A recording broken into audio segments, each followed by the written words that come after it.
And we are live. Welcome to the NBA Deeper Dive. It is Tuesday, May 9th. I am Josh Engleman. I am joined by Adam Scherer. We are brought to you by BetMGM. Two games to talk about. We've talked about these teams a little bit in the past, but we're going to do it again here. A lot of interesting things to talk about for today's slate. I'm anxious to get Adam's thoughts on everything. So be sure to hit that like button, subscribe to the channel, and hit the notification bell so you know when everything goes live. Follow us both on Twitter. Our Twitter handles are below our bodies. Adam, what's up? Hey, how's it going? Sorry, I was updating baseball stuff and it looks like we don't have ownership for something that I need it for. So, yeah, good. But it should be fun. I'm enjoying these two game slates. So am I. It's fun. I'd give anything for them to start both games start an hour earlier. Like I'm dragging ass watching these late games, like being up for the end of Warriors Lakers last night and then like waking up and trying to get ready for it's a grind, man. It's a grind, but I like these two gamers because we're not too far away from not having any more two gamers, and that's just the showdown grind is on its way, which is always a real fun time. But I'm enjoying these series. I'm ready for, I don't know, I hope they all go deep. We have the potential for 3 Game 7s on Sunday if it breaks correctly, which would be like a pretty epic day of sports. Yeah. If we get it, who knows? I would enjoy probably hearing about how those games went. You wouldn't watch any of that shit on a Sunday? Sunday makes it really unlikely. Like it's really? My one day off. I'm going to just go do something other than watch basketball. You're going to drink in a bar with basketball games on in the background? Yeah. So many things you could be doing. I wonder what they're going to be. Well, this isn't like the strategy show where Laffy and I could talk about the most random nonsense for a half hour and then do the rest of the show and have no timeout. We got to be out of here at 6:30 because Live Before Lock is going to come up next. So you ready to get this one started? Yep. The Philadelphia 76ers are sizable-ish underdogs today in Boston. 7.5-point dogs, in fact, 213 total in this game. The biggest takeaway coming out of Game 4, other than the fact that Philly won, I guess, is the lack of Jalen McDaniels in the rotation. We saw this game go to overtime. All of the usual suspects that would play big minutes in overtime did play those minutes. So I think Philly is pretty easy to talk about, but let's start at the top. 8,800 for James Harden, 24% owned. 9,700 for Joel Embiid, 38% owned. Are you seeing anything interesting for Harden or Embiid, over-owned, under-owned? Anything you've got for the two big pay-ups? Not really. When I wrote about this slate in my article, this game I thought was a lot more straightforward than the next one. And it just kind of like most stuff, it looks like the field's treating it pretty much correctly. Right now we have Embiid pulling 38% ownership with a 40% chance of being optimal. Not a whole lot of difference there. 24% ownership coming into Harden, 22% chance of being optimal. Not much difference there either. It's just that, like, on the one hand, it's nice getting to either of them at that ownership on a 2-game slate, especially Harden, given his ceiling at only 24%. But Jokic just makes this slate so weird because you have really, really good pay-up options, whether that is Embiid, Harden, Booker, Durant, Tatum. You have so much stuff you can like. And then you just have Jokic on a completely different level in terms of projection. It's not like everybody has the same range of outcomes type thing, and Jokic projects a couple points higher. It's Jokic projects like 10 plus points higher than every other player on the slate.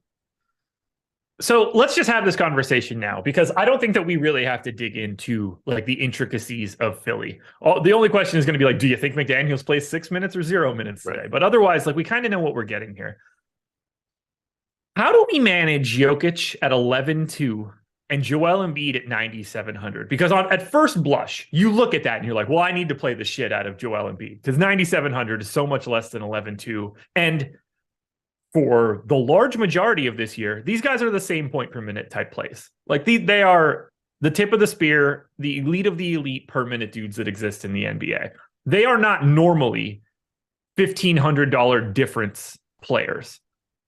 What's causing that difference right now? Because I think we should be expecting them to play essentially the same minutes. Yeah, I think we can expect similar minutes. You're typically getting 38-ish from Jokic. Embiid played 41 in regulation last game. You don't have to worry about his playing time. Knock on wood, the injury appears to be behind them. I think a big factor is just the two matchups. This game has a total that's like 13 or 14 points lower than the Nuggets game. So I think there's that. Jokic is the better point per minute guy. It's when Embiid's healthy, it's not by a massive margin, but it's still there. Sure. And Jokic also isn't contending with James Harden. Yes, Jamal Murray can go out there and take over a game offensively, but on average, you're going to see Harden probably cut into Embiid a little bit more than you expect Murray to cut into Jokic. Also, just goes hand in hand with how they play. Like Jokic can have a massive fantasy game and not really do anything crazy in terms of scoring. For Embiid to have that same, huge game, it probably means that he just went off and, did what Jokic did last game where he went for 50 plus actual points. Like obviously Embiid can do that, but it's more difficult for him to do that when you're playing with Harden than, Jokic can give up some scoring to Jamal Murray and just make it up in assists. Right. Yeah. And like, when he's giving it up to Harden's going to have similar-ish usage to Murray. It's going to be a half step behind, but he's going to have a much bigger assist rate. So Harden's going to be doing more stuff when having it, where it's just when Jokic is deferring to Murray, he's also probably picking up an assist when he does it. Right. Jokic just has so many ways to get that massive game. He can be the scorer like he was last game. He can be the facilitator like he is when Denver typically plays better. But either way, it's just everything running through him seamlessly and other players getting theirs because of Jokic, as opposed to, Embiid is more of like a normal, not normal, obviously he's elite, but more of like your normal center where he's rebounding and he's scoring a lot. And he's not doing a ton in terms of playmaking. So if he's not the one putting the ball in the basket, and it does end up being Harden or Maxey or Harris or whoever, ends up being the top scorer on this team, that is taking away from him more than it's going to take away from Jokic if somebody on Denver gets hot. When you look at Jokic and you look at Embiid, I think the only way that you could really look at these guys is to look at them against each other. 42% ownership to Nikola Jokic, 38% ownership to Joel Embiid. Let's just call it 40%. They're owned the same. Does that make sense to you? Yes and no. It makes sense in that the pricing gap certainly makes this interesting because you have to keep in mind too, it's the postseason. So you're not getting a lot of really cheap guys that you can go to make up that difference. But you still only have Embiid showing up being optimal around 40% of the time on DraftKings. We have Jokic showing up optimal, like last I looked, about 50%. Yeah, 54%. So right now, to me, it's still just telling me what that number says is it's nothing about Jokic and Harden individually, other than Jokic, projects a lot higher than Harden. But it is just telling me that there's still enough cheap guys that you can get to. It's not your $3,500 type values that you get in the regular season, but like you look at the Boston side, you have Smart, Brogdon, White, Horford, all between 5K and 6K. Robert Williams is sub 4K. On the Philly side, you have Harris that's really cheap. You have Melton that's cheap. And that's just from this one game. You have a bunch of random bench pieces on the Suns that could get hot and play big roles. So it's not necessarily saying, well, these one or two value pieces are super safe and this is where you have to go. But it is telling me that there's enough value out there that Jokic is showing up in the top lineup more than half the time, despite the gap in salary. Okay. I don't have too much else to add here. Like, I think they both should just be pulling a ton of ownership. I assumed I would have more Embiid than I do. I don't really right now. I got 27%. It's not like I'm not getting to him or anything like that, but I just didn't think that I would be able to get to Nikola Jokic as easily as apparently you can. And I am. Yeah. So I haven't built lineups yet, but the one trend that I've had in my lineups every Denver slate has pretty much been jamming in Jokic. Yeah. And the way things look right now, I wouldn't be surprised at all if that ends up the same for me, just because right now his ownership is the same as Embiid's. And by the metrics we have, it's not that Embiid is a bad play, but it's that Jokic is a better play. And I'm probably not going to get a lot of lineups that have both of them. So who's the best play on Philly? I think it's either Harris or Maxey. Yeah, I'm getting a ton of Harris. He's obviously the highest owned. Well, not obviously. He's slightly higher owned than Embiid. Maxey's in the mid-20s right now. Not to say that I don't like Maxey, but Harris with that small forward, power forward eligibility down to 5,500. Not a great per minute guy when everybody is healthy, but if they're cutting Jalen McDaniels, I think 38 minutes for Tobias Harris is pretty real. Yeah, and so the way I answered that sort of was depending on what you were asking. Like Tobias Harris is the highest owned guy. His optimal percentage is right in line with Joel Embiid. He looks like a good value at 5,500. I'm assuming he plays really big minutes, like you just said. So from that standpoint, I like him. Maxi's the only guy on this team on DraftKings that's projected to be pretty significantly under-owned. We have 25 to 26% ownership coming in on Maxi, 33% chance of being optimal. And he's cheap enough where that's not really that surprising. Like, I understand why he wouldn't get a ton of ownership, because when you look at the guard positions, you're going to be going either paying down probably even more to the Boston guys, or you're going to be finding money for like Jamal Murray. So it kind of puts Maxi in a tough price range where it's like, well, he's still... still has to share the ball with Harden and Embiid. And if I'm going to go to a guard that, is competent, but not going to be the leading scorer for his team, I'm going to just save money and go to Smart, White, Brogdon, whoever. Yeah. Or I'm going to go to somebody like Jamal Murray for a little bit more that can just absolutely take over a game. Not that Maxey can't, but it's obviously more likely that Murray does that in any individual playoff game than Maxey does with Harden and Embiid healthy. So I get like why he's relatively tough to get to, but he's still going to play huge minutes. He's still a very good player, and he's shown he still can produce, when these guys are on the floor, albeit at a lower rate. So he does look like he's going a little bit under-owned here. Okay, I like it. No problems there. He's 25%. I basically have 25%. So I don't have anything really else to add on that one. How do you want to handle PJ Tucker and DeAnthony Melton? Melton 14% owned, Tucker 7%. I think both of those guys are around where they should be. Oddly enough, I think Melton is a bit under-owned based on my sim, but at the same time, I'm still not getting to him. I don't know if it's just, I don't know what's causing that to happen other than 4,600 is a real price tag. Seems to be right around 25 minutes. It's great eligibility. I just don't know what to do with him. My guess what's causing that is Phoenix. Probably. I haven't seen your exposures, but when you just have, and this kind of goes back to what I was saying about Jokic, who the hell knows who's going to get it done from Phoenix as far as the cheap guys go. But you have Landale, who's cheap. You have Shamet, who's cheap. Warren is free. Ross is free. Akoji is free. Some combination of those guys are going to play enough minutes that end up being good values. And you're probably going to end up just saving the money off Melton, because it's not like you're looking at Melton. The nice thing about Melton compared to those guys is you can pretty confidently say Melton's playing about 24 minutes here. You can't confidently say any of those guys are playing 24 minutes. A lot's going to depend on how they play. Yeah. But Melton also is an afterthought for pretty much anything that produces fantasy points for the Sixers. So you're just hoping to get, that big defensive stat game, or the game where, every rebound happens to hit him in the face. It's not like he's actually out there doing anything that contributes to fantasy points. So you're going to typically just end up saying like, okay, I could play Melton here, but I can make this lineup better by just like playing the same lineup 5 times and turning Melton into 5 different Suns instead of playing Melton. So I think that's sort of what you're seeing. But shooting guard, small forward, he does have the best eligibility. He is still cheap. Those minutes are there, and we're 2 games removed from seeing what it looks like when things do break his way. Then we're 1 game removed from seeing what it looks like when nothing breaks his way. Yes. I'm interested to see where the ownership comes in, because last slate was insane. Yeah. He was projected for about 20% ownership, and not just us, like industry-wide, around 20%. And that's probably part of the reason that he ended up being 50% owned was, I know for me, using ownership projections, he just got pushed up because it was like, this is a really useful piece, and he's only going to be 20% owned. So there were people on Twitter laughing at him being, 50%. And it was like, I get it. That's an insane ownership number. But I think we just saw a lot of like what we see in baseball, where the second or third projected stack ends up being the highest owned because everybody realizes that they're projected to be under owned. I think we saw some of that with Melton combined with massive recency bias, where he had been chalked the game before and had a big game. So very interested to see what happens with this ownership now, because I think it makes sense for him to be around 15% owned. I doubt that people are going to be clamoring to go back to him after what he did last game. So you're not going to get that same recency bias bump, at least.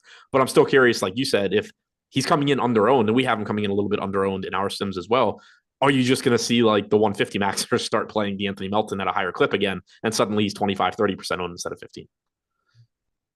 Nyang, solid minutes over the past 2 games. They booted McDaniels, 3,100 power forward only, 9% owned. Is he more interesting than PJ Tucker? I think he's more interesting than Tucker just because at least like Nyang, if Nyang were to just have like the best offensive game Nyang could have, there's actually like a role for that.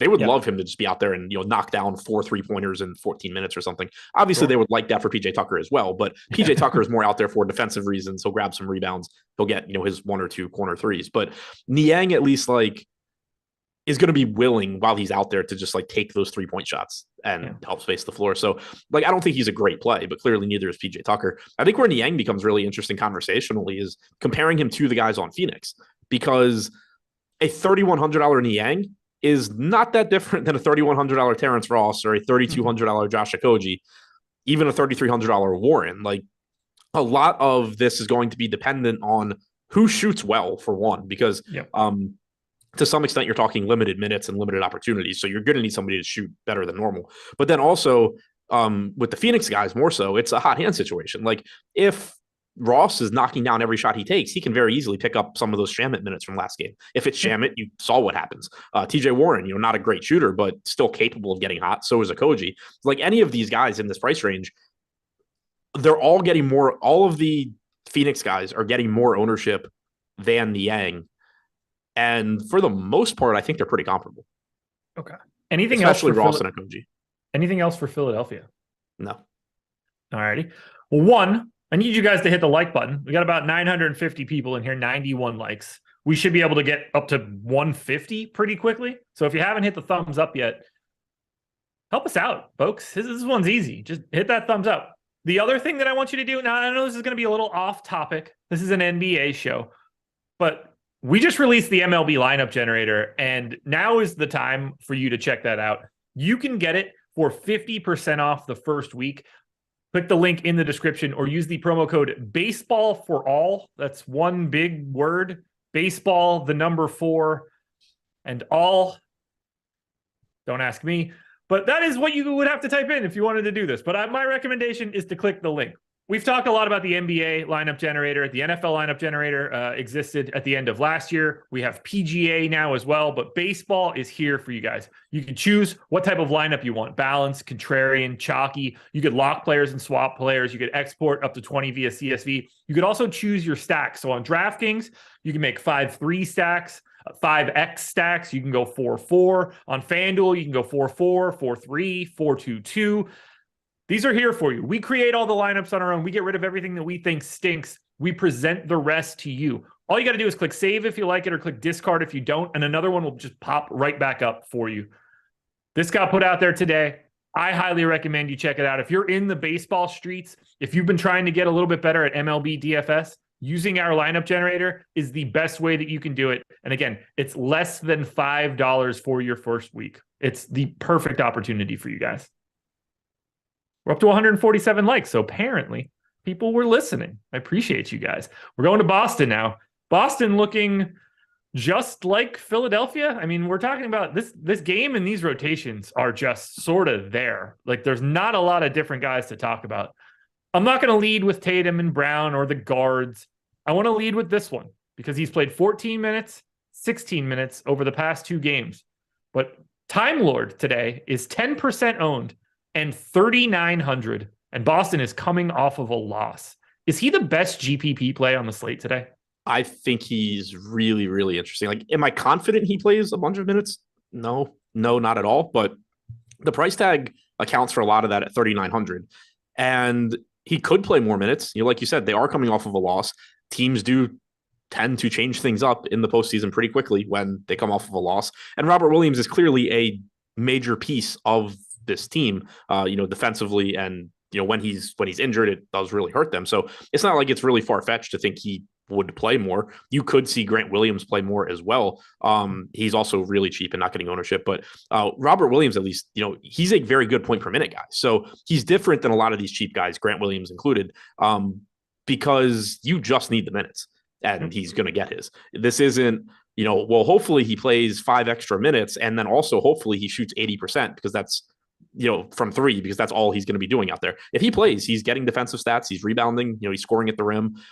So you only need one thing to go right, and that's the playing time. And really, if he plays 14 to 16 minutes, there's still some percentage of the time he gets there at 3,900 anyway.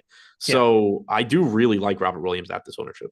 I mean, like if he gets to 20, which seems to be like, sort of the normal Robert Williams game over the past 2 or 3 weeks, I have a sneaky suspicion you're going to be really happy that you have him if he's 10% owned in 20 minutes. Like it's not going to, even if he's just average in his performance, you have him at that point in time. If he has a slightly out, like what if this game goes the way that I think that it might, where you get game 2, game 3, James Harden. And when he gets into the paint, he can't do a damn thing. And Robert Williams is just there sending his shit over and over again when he's out there. Like all of a sudden he's going to have 3 or 4 blocks and you're there pretty quickly. It doesn't take much else. I don't know why he's so low owned. I guess it's the 14 and the 16 minutes. I think it's just the last 2 games, but it's not even like it's been a series long thing. He played 21 and a half minutes in game 2 game 2. Yeah, game 2. And like you said, it's not like we're even suggesting some crazy rotational change. You wouldn't even, like, if you're watching the game and not paying attention to DFS or your lineups or anything, you wouldn't even notice if Robert Williams plays 15, 16 or if he plays 20, 21. Like it's not going to be like, holy shit, Robert Williams is playing so much. We're not asking him to go from 14 minutes to 28. Just get back to playing the normal minutes that you would think the Celtics would want him to play. Yeah. And that makes him underpriced. Yeah, I'm fascinated by him. I don't, just because I don't think that you're dead in the water if he plays 15. And that's sort of like the saving grace. And all this takes is like, imagine if Al Horford just sprains his ankle. And all of a sudden Robert Williams is probably playing like 27 minutes. Right. Yeah. I mean, there's that angle as well. Like it's, as far as sub 4K plays go, it feels like about as little risk as you're going to get. There is still risk where Robert Williams plays 14 minutes and doesn't produce many fantasy points, but that's, name a sub 4K player on this slate that you're not worried about either their playing time or their production, at least with Williams. Again, he's going to get his when he's out there typically. Like Robert, I said it on the show earlier today, and I think I just want to reiterate, like Robert Williams in 14 minutes is PJ Tucker in 28. Right. And like, if they're going to be comparable, like I'm going to roll the dice on the guy that can go from 14 to 20 and you don't notice that it happened. Right. And even comparing him to like the better values than Tucker, your TJ Warren, Landry Shamet, Terrence Ross type guys, with them, you can make the case where like whichever of them plays the most minutes, they're probably producing at an above average rate. And that's why they're playing the most minutes. But still, when you say those names, I think inclination from a DFS standpoint is like, oh, they're cheap. They're going to be out there to score. So there is upside. They're all still worse point per minute guys than Robert Williams. By a mile. Right. And it's not close. No, you can add 2 of them together and probably. Robert Williams is like TJ Warren in the bubble from a point per minute standpoint. Yeah, right. Yeah. I mean, heading into this series, the way that I have like just my baseline model, and it's not going to be the same in the playoffs because of the way that usage will get redistributed. Right. Like Robert Williams is like Jaylen Brown. From a point per minute standpoint, yes. Yeah. Obviously, they're playing significantly different minutes and stuff, but like Robert Williams is a legitimate asset from a point per minute perspective. And the nice thing too, like I know this kind of came up with Kevon Looney in the Memphis series, and there's always that hesitation to like play low usage guys.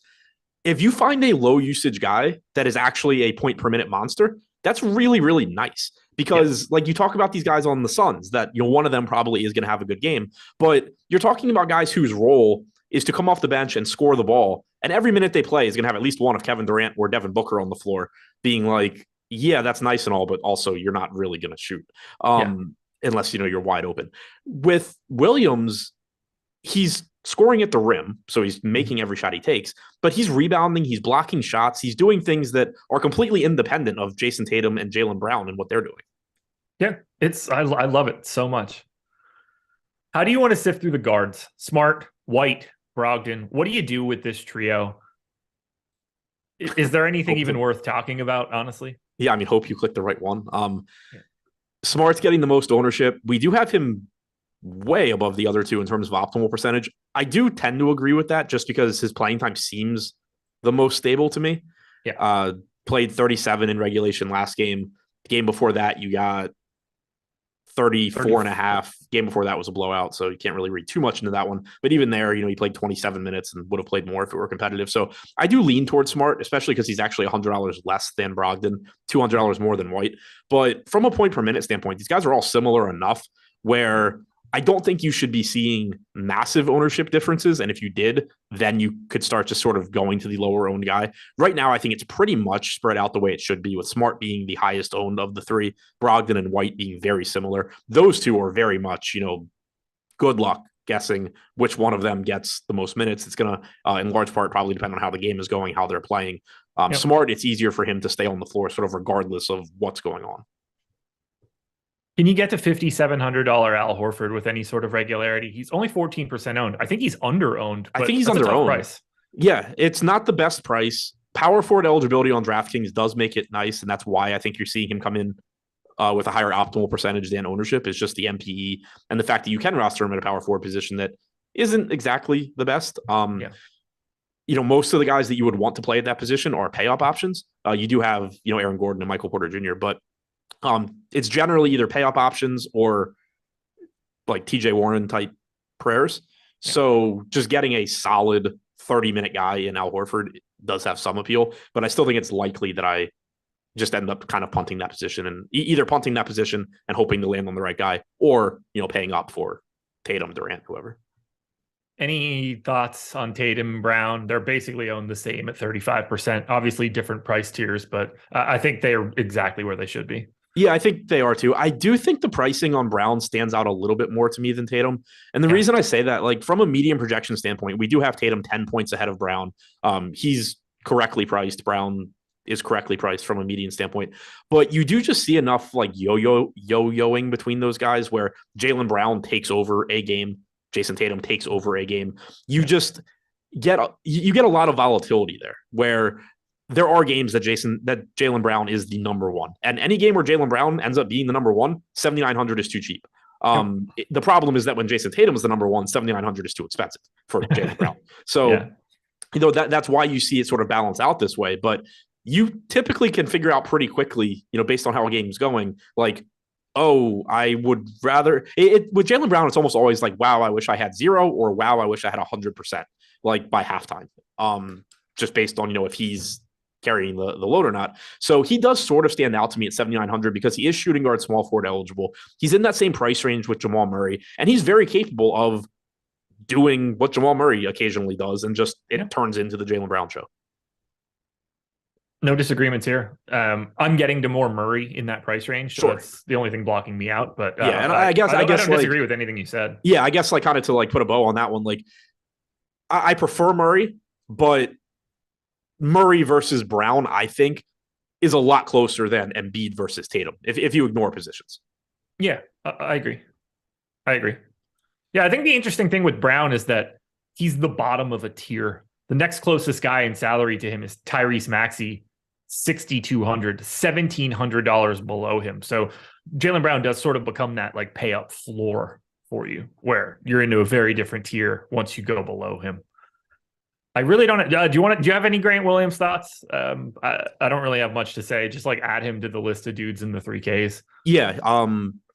If Terrence Ross gets hot and plays 20 something minutes, that wouldn't be surprising. If Grant Williams just starts banging open threes or playing great defensively, or both, he can get more minutes. It's not crazy to think that could be one of the adjustments is Grant Williams playing more. They certainly have used him a lot in this matchup in the past, but the thing with Grant Williams, where like he's different than Robert Williams, is even if you guarantee me Grant Williams plays 22 minutes tonight, there's still a good chance that we're talking about like 12 fantasy points. You're sort of like Grant Williams. I got a joke here for you. You're going to go out tonight and bang some threes? Well played, Josh. Yeah. We grab 3 of them and it's a 9. Then. There's something better there, but I needed to get it out either way because I knew it was good. But, we'll let Shaq get to it. Anything else for the Celtics? I've got nothing else to add here. Like, it's crazy how easy it is to talk about this game. Yeah, I'll slow it down for Marquee Music Group because he got confused. I was saying Grant Williams is very similar to Terrence Ross and those other cheap guys where if he starts nailing threes, he's going to get more playing time, but that there's nothing that makes him very exciting. There you go. Well, you know what really is exciting, Adam? BetMGM, the sponsor of this show. Here's what you can get if you sign up at BetMGM using the link that we have in the description. We'll start with the easiest part of it all. You'll get 1 month of Stokastic Plus Platinum for free. Over $100 value right out of the gate. You cannot beat that deal right away. But we don't stop there. You get paid back up to $1,000 in bet credits. That's what your first bet is covered. Up to $1,000. So if your first bet loses, you get paid back in site credits that are equal to that wager. So my recommendation is to put in as much as you possibly can afford into BetMGM to start and let your first bet rip. Probably take an underdog. Be a little risky with it, because the worst case scenario is you get to start over with that money as site credit. I highly, highly recommend you do this. And I recommend that you click the link in the description to do so. So you're going to have to create a BetMGM account. You got to deposit at least $10 and then make your first paid bet. But again, I think you should take a much bigger stand than that, just because you don't have a lot to risk in that one. Once that first bet settles, that's when you'll qualify for the Stokastic subscription. You'll receive an email from BetMGM with the instructions to get your free month. Free month and up to $1,000. It's a no-brainer, folks. Take advantage of these deals while you can. I've never been able to take advantage of any of them. I'm in North Carolina. I'm not in a legal state. All of this doesn't exist to me. The moment it does, I'm hitting every single one, because all I'm doing, if I don't, is leaving money on the table. You guys should take advantage. Click that link in the description. And obviously, the legal age for gambling in most states is 21 or over. And if you or someone you know has a gambling problem, call or text 1-800-GAMBLER. I sent my text in for Adam earlier this morning. Wish you had done that a few months ago. Yeah, me too. I sent it for myself too. Late game, the late night hammer, 10 o'clock start. Phoenix, 6-point dogs in Denver, 227 total. Time to talk Phoenix. Let's start at the top. These guys are a little bit less owned than the other pay-up options. Devin Booker, 16% owned at 10,100. Kevin Durant, 25% owned at 10K. Like I normally do, I'm having a bit of trouble getting to Kevin Durant. I'm getting to a little bit more Devin Booker. How do you want to handle the two pay-up options here for Phoenix as they head to elevation? This one is really tricky for me. Like, one, projecting the Suns in general, I think, is still very, very difficult. We had talked about this when that trade got made, but trying to account for Devin Booker's efficiency getting to play with Kevin Durant was just going to be so tough to do over, like a relatively small sample. And it just becomes so tough where, like, when you compare just from a medium projection standpoint, Booker to Durant and Embiid and Tatum, like, he is taking a backseat to all of those guys. But there's a chance that if you just got this series to play 100 games, you would look back after those 100 games and be like, oh shit, like Devin Booker is just going to do this over and over and over again. So there's so much volatility with him. I think it's really tough. And then also the ownership projection. He's getting 16% ownership right now. I think that is just, based on, like projections and everything, that makes sense. Yeah. It would not shock me if this guy was twice as popular as that today, just based on what we've seen recently. So on the one hand, I'm like, I kind of would like the idea of just sort of putting Booker in and hoping you get one more game where he can't miss at 16%. But then there's a very real chance that you get that the Anthony Melton recency bias game where it's just like, oh, cool, I played Devin Booker. Like, objectively, I think he's the worst play out of those four from like a projection standpoint. And like, oh, good, I just played him at the same or higher ownership because everybody's chasing what he's just done. So I think it's a really, really, really difficult spot to deal with. The way that I personally will most likely end up handling it is not getting to Devin Booker and then being really pissed off when he scores 50 points again. Kevin Durant. That's how I am, but I have the Durant side of this argument. Okay, I'm going to not get to Durant, and I'm going to get pissed about that, and that's what's going to suck. Yeah. So same guy, same team, same situation, different player. Yeah, I've been getting to Durant a pretty good amount so far in the postseason. Okay. I've been getting him more than Booker, and it kind of goes back to what I was just saying. He has to project better than Devin Booker right now. Maybe does he? I mean, I don't think we have enough information to just decide Devin Booker is like this going to be this efficient, even with Durant on the floor. Sure. So just based on, who they've been recently and, all that. Obviously, we have a bigger sample of Durant playing with other legitimate scorers than we do Booker. But Yeah. like Durant's going to typically project a bit better. We have him by like 3 points. I'm going to probably get to more Durant again. He's $100 less. I don't feel very comfortable with it. To me, this is a really difficult part of DFS where like I think there's a good chance that looking back, it's going to be like, wow, Devin Booker was just under projected like this entire series. But unless I'm going to start just manually changing shit, I don't really know what to do about that either. My problem for Durant is that I think I just prefer Jason Tatum. My problem with all of this is I prefer Nikola Jokic. Sure. Yeah. And look, what we're doing now is quibbling over the best players in the world. Like, there's no right answer to the guy that you end up not getting to in Tatum, Embiid, Durant, Booker, Jokic. You're going to feel like an asshole no matter what when you're light on somebody and they go out and smash, or vice versa. None of these things bring good feelings in any way. I don't want to not have Kevin Durant. He's Kevin Durant. Right. Like I was saying, that for me so far, I've pretty much just been jamming in Jokic whenever I can. So like the other day, I had like 100% Jokic, 90% or 100% Jokic. I don't remember. I had like 60% Durant. I see both of those and I'm like, oh, good. Like I was able to get to, a bunch of these guys. And then I'm like, oh, I have literally 0 Devin Booker. Like this can just go really, really poorly, really quickly. So right now I don't have Durant. You and I know what our DMs are going to look like at 7:30. So that's going to happen. Now that we can skip Booker. Oh, go ahead. So this is a spot. I was kind of just thinking back to like, because I'm someone that typically doesn't adjust what I'm getting to unless I think something is wrong. Like if I'm getting a lot of a player that I'm not comfortable with, but I go back and look and I'm very comfortable with the minutes projection on them, I just roll with it. And if it works, it works. If it doesn't, it doesn't. I'm very hesitant to just adjust things. This is a spot where I wouldn't hate it. Like if you're getting 60% Durant and no Booker, I wouldn't hate manually at that point saying like, all right, what happens if we bump Booker 5%? Can I get this to like 40-20 or something like that? Right. Yeah. Cause it's just like there's you can take those stands. It's all that's going to do is just make your extremes a little bit bigger. I think you'll have a lot more like mental sanity to just have a little bit of both in that scenario. Okay. Let's ignore Booker and Durant. Who is the best play from the Phoenix Suns? Because holy shit, is this, in my opinion, a difficult question to answer. Well, yeah. I have a clear answer, but I don't know. I mean, I think it's Shamet at current ownership. Ooh, okay. I didn't know if you were going to go to DeAndre Ayton there, which would have been a real interesting conversation because I think that's also reasonable. The reason I didn't is because Jokic and Embiid play the same position. You have a free Jock Landale at the same position.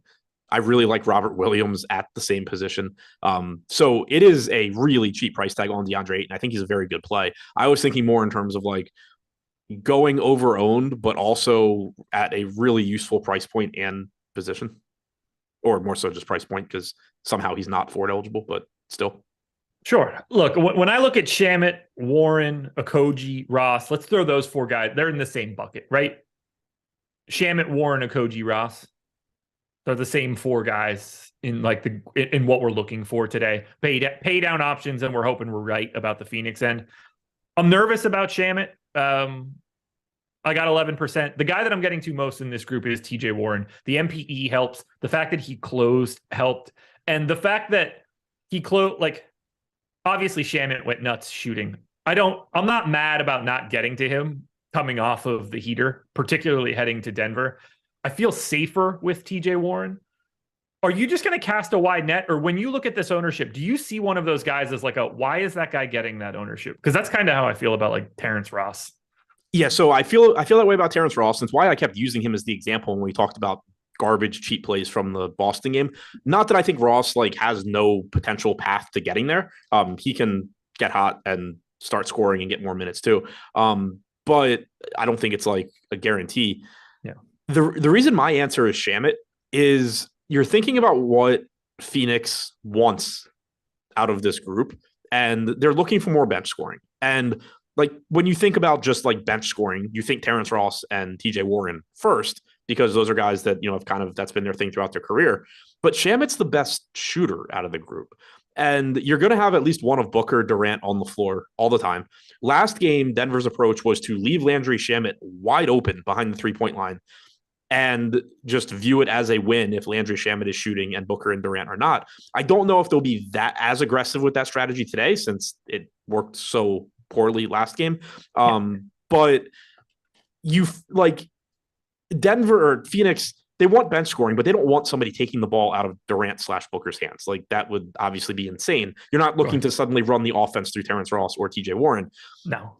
The Nuggets will gladly give Ross and Warren those open threes as well. So they certainly could just shoot 4 or 5 and suddenly they're great plays. That's why I think that they're fine. But the reason I prefer Shamet is they're likely to get similar quality of looks, and whoever knocks down the most gets the extra minutes. And Landry Shamet's the best shooter of the 3. So it just seems like he's the most likely to succeed. And then right now, at least, Shamet's getting 16% ownership. Ross is getting 20. Warren's getting 25. Now, Ross and Warren do both have MPE, so that contributes to it somewhat. But it's not like Shamet's getting 25, Warren and Ross are getting 15. And it's just like, all right, these guys are all really close. I'm going to just go with the lower owned guys. They are really close, but the guy that I prefer is getting less ownership than the other two. Yeah. I have very little interest in Ross. I have very little interest in Josh Okogie. I just don't see those two as like ones that I want. Could they be the guys? Yeah, sure. Like I've got them with legitimate optimal odds, but they seem to be overowned to me. I'm more likely to get to Shamet and Warren. They don't feel like guys that are going to lose their minutes today. At least we shall see. What's the minutes? And I would say Warren is I would say Warren is my second favorite as well. But a lot of it is just the main reason I think these guys are all so comparable for the most part is they're going to get open looks by design. Whoever makes them is going to stay on the floor most likely, and whoever doesn't is not going to stay on the floor. Speaking of staying on the floor, what is the minute split for DeAndre Ayton and Jock Landale? This one I think is tough. We have the game the other day where Ayton didn't even close, and essentially in his interview after the last game, he said that like mentally he just wasn't there or something. I don't remember his exact quote, but it was, I mean, he took full responsibility. I don't really understand how it happens, but he essentially just said like, I wasn't there that game. Last game, he did deal with some foul trouble. So you got a 27, 20 and a half split between them, but it is likely Ayton would have played a bit more. I think he played 10 and a half minutes in the first quarter. He played 4 minutes and 30 seconds in the second quarter, picked up his second and third fouls. So he subbed out with 2:22 to go. That went almost exclusively to Landale. He missed like a 20-second stretch, but that's like 2 minutes that Landale picked up. Then in the third, Ayton played 7 minutes and 19 seconds, picked up his fourth foul with 4:40 to go. So subs out with 4:40 to go. If you compare that to the first quarter, that's him subbing out about 2 minutes early. So that's another -2 for Ayton and another +2 for Landale. Landale then plays a long stretch, longer than he played in the first. Plays like 12 straight minutes. Ayton comes back in and closes. I think expecting like 30 to 18 makes sense. But I think that's the only thing that you could really project today. Right. But it comes with the caveat too that if Ayton's playing well, there's nothing stopping this from being 36-12. Yes. They want it to be Ayton. Right. Whether it is or it's not, I don't know. But seeing his first half rotation be like almost 17 minutes of what it would have been minus that foul trouble, I think he's going to get I thought he was going to get mildly slept on. He's the highest owned guy for Phoenix right now. So it's interesting to see where that's going. And I do think that Jock Landale is still a good play at 25% ownership and 3,400. Like I get those things, but I don't think that you can go anywhere else for those minutes other than 30-18. Yeah, I think 30-18 is the right way to do it. But yeah, like you said, if Ayton doesn't pick up that third foul in the first half, he very likely was playing a 17 and a half minute half. Yeah. And so I know what you meant by Ayton getting slept on, but also $5,600 Ayton being 30% owned. If you knew he was going to play real minutes, he's 60%. So it's still a low ownership projection for a $5,600 Ayton. But you also just can't completely ignore that he wasn't mentally ready to play a game, and that he also is getting in some foul trouble and facing a center that is decent offensively and could continue getting him in foul trouble. Do you have anything else that you want to add for Landale? he's just going to play most, if not all of the minutes that Ayton doesn't. He's still really, really cheap. I don't think I want to play them together, even though it's only a 2-gamer. But they are both so cheap that like you could still see it work. The main reason I don't think I want to do it is that if I have DeAndre Ayton, I still think I would just rather have either one of the Suns' cheap wings or Robert Williams. And if I have Landale, I would rather have either one of, Embiid, Jokic, ideally, or use Horford. that which or Horford. Horford. Right, Horford versus Ayton, they're close enough. Or even get a contrarian roster construction where I'm going like Landale plus Williams, and then I'm actually able to get to like Durant plus Booker or Durant plus Tatum or something like that. Like somebody earlier had asked, is it a mistake to not have either Embiid or Jokic? And I mean, if you're talking like top projected lineups, they're all going to have one of that guy probably. But no, because we talk a lot about ownership, like the ownership percentage of a given player. We never talk about it in the inverse. But if you build a lineup that doesn't have either of Jokic and Embiid, you're talking about a combined 80% ownership going to those two players. And you're just different right there. So the tough part is you still have to find that ceiling. And that's going to typically involve Booker, Durant, Tatum. But doing something like Landale plus Robert Williams, you're punting a very high upside spot, but you're at least using good point per minute guys. And, like if you get the perfect run out where Robert Williams plays 23 or 24 minutes and Landale plays like 22, those guys both end up being strong values. And then you're just getting all of these raw points at the position where everybody else is playing TJ Warren and Terrence Ross and Landry Shamet. Who's the better play, Jock Landale or Robert Williams? At ownership, I think it's Robert Williams. Okay, I agree.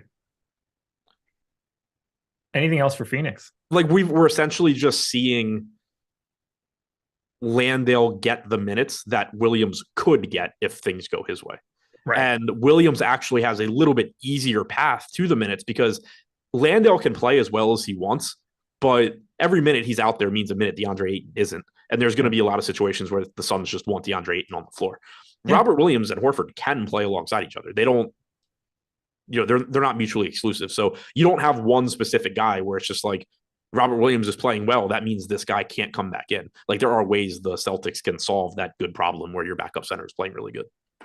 1,600 people in here right now, 223 likes. We're off to a great start. Hit that thumbs up. We got about 10 minutes to go before we turn this one over to live before lock, but I think we could run that like number up over 300. I got to hit a super chat here from Windy City. Question is, White and Robert Williams or Smart and Tucker in tournaments? I love the first one compared to the second one. Same. To me, it's just a ceiling thing. Your median projection isn't going to be that far off there, but like if PJ Tucker goes for 30 plus DraftKings points, the world basically ended.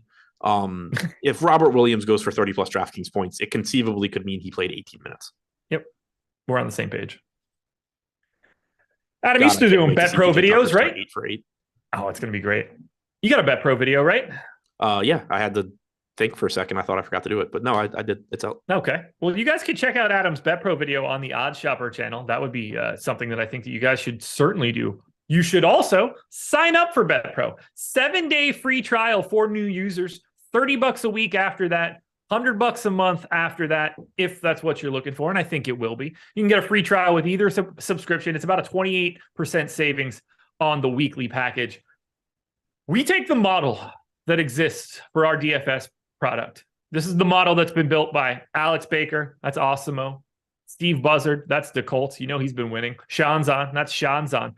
They've put all the work in on the back end, but now we're applying it to sports betting. This is going to cover FanDuel, DK, PointsBet, Caesars, the sponsor of this show, BetMGM. We're using that model, and we assign all of our probabilities after that. We're running everything through the model. It's been a profitable model since the start. Peep the tweets that are out there that show the straight line up. Basically, you're doing well. 2.2% ROI over the lifespan of Bet Pro. We're giving you expected value and expected win rates. You're seeing all of that on the screen. Injury designation, so maybe you don't want to jump directly into somebody if there's some questionable tags hanging out there. But you also get Adam's content for Bet Pro and plenty of other options for you Guys, sign up, take the trial. If you are in a legal sports betting state, you are missing out. You saw the graphic on the screen. Thanks to Jordan for pulling that bad boy up. It's a good time to get in on BetPro, folks. And if you haven't signed up yet, a 7-day free trial when we're just trying to make you more money, that's a no-brainer, guys. Take advantage. Ready to close this out with the Denver So I did Nuggets? want to answer, I think, a good question. Marquee Music Group said, would you play Okogie if he starts? Him starting does sort of matter. Assuming he starts, I'm not saying like, oh, Okogie looks really good. We're expecting Okogie to start. He's in the last 2 games played 16 minutes and 10 minutes as a starter. So you certainly should not be looking at him and saying like, oh, he's starting. This is the best value play. Like we've seen him start and just not play. Is he in that mix with Ross, Warren, Shamet, where if he hits some open threes and plays well, he can stay out there and play more minutes? Sure. Like he's definitely in that group of guys where they're all relatively similar. But if you see the starting lineup and he's still in it, you shouldn't like change the way you're viewing him because we're assuming he starts for now. Speaking of teams that you don't really have to worry about their rotations, the Denver Nuggets are here looking a lot like Philly and looking a lot like Boston. There's a lot of ownership coming in here. 40-something to Murray, 40-something to Jokic, 40 to KCP, mid-30s to Porter and Brown, 25 to Aaron Gordon.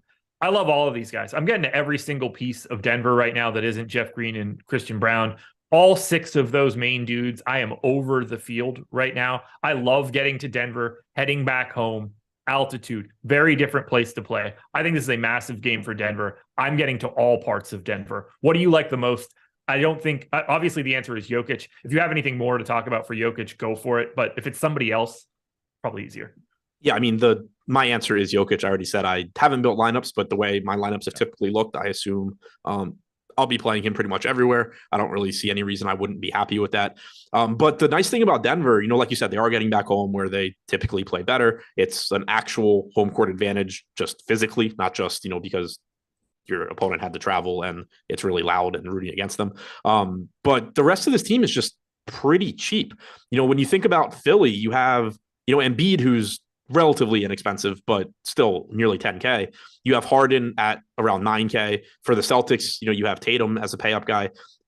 Jamal Murray is the second most expensive guy here at $8,100. So basically the same price point as Jaylen Brown, certainly a lot cheaper than Booker, Tatum, Embiid, Harden, all of those guys, and still gives you that massive ceiling where he can take over this offense scoring-wise and just go nuts. He can kind of do what Devin Booker's been doing. Obviously it's not likely, but it's not likely Devin Booker keeps it up for much longer anyway. But we know Murray's capable of just going out there and having those games. He's only 8,100, 44% owned, 38% chance of being optimal. Just looks really, really good.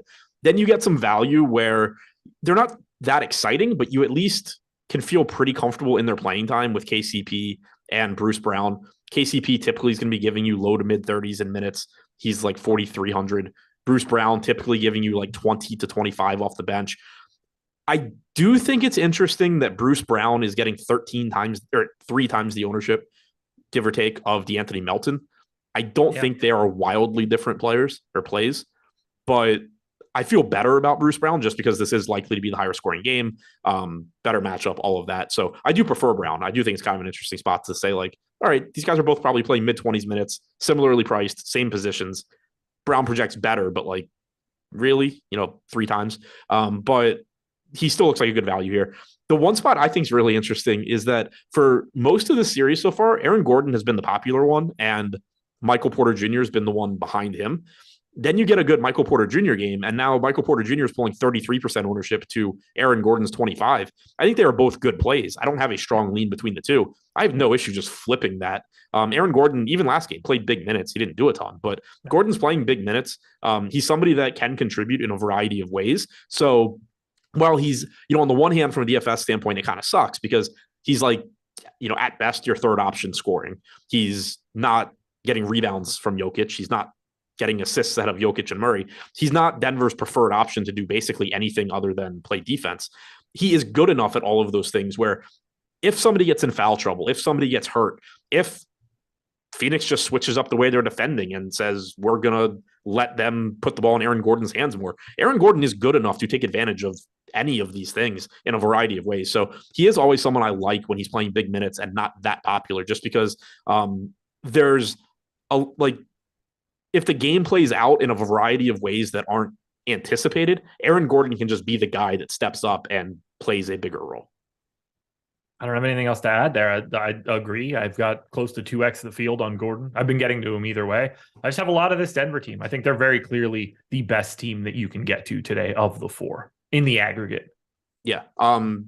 Jeff Green, 3,200. Just throw him in with those Phoenix guys, I think. Yeah. Christian Brown seems like a tough sell. Yeah, I'll say Christian Brown is like throw them in with PJ Tucker as opposed to the Phoenix guys. Christian Brown is like Grant Williams, PJ Tucker-ish. Yep. While I think Jeff Green is more of like Terrence Ross-ish. All right, let's sum it up. Your favorite pay-up option is Nikola Jokic? Yes, it is. What's your favorite mid-tier option? So, I mean, are we talking like the Murray Brown tier or the below Celtics guards below Jaylen Brown? Okay, so below Jaylen Brown.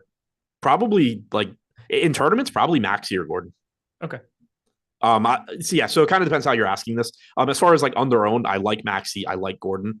Ayton at 5,600 is kind of the one that screams like you could really be kicking yourself at the end of this game when DeAndre Ayton just goes and plays 35 minutes and, you know, scores 35 fantasy points at 5,600 without even trying.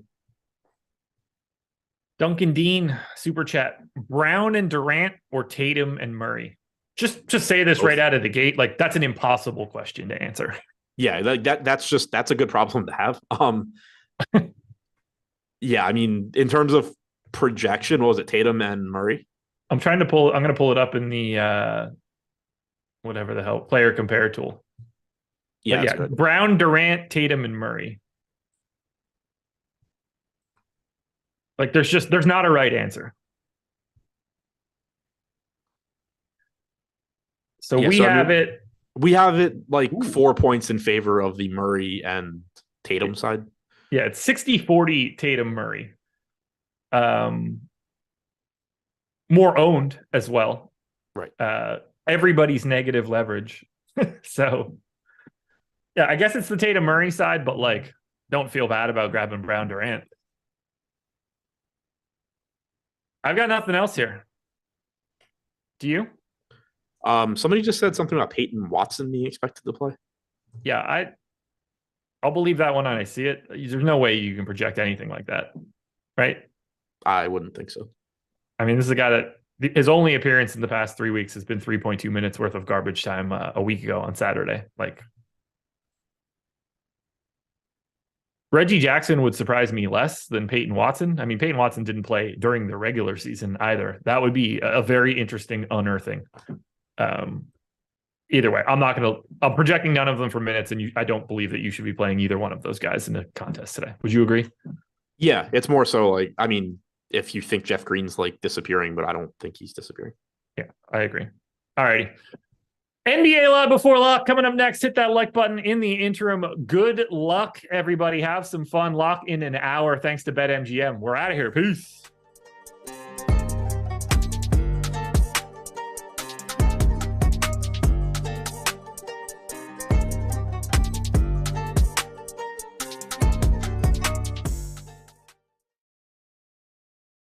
Yo, it's that time of week again. Time to induct some of you fine people into the Stokastic Hall of Fame. Give away a whole lot of free memberships. $120 value, by the way. Stokastic Plus Platinum. All you got to do to get your name up here in all its glory, get that free month, download the Stokastic avatar at stokastic.com/avatar and use it wherever it is you play.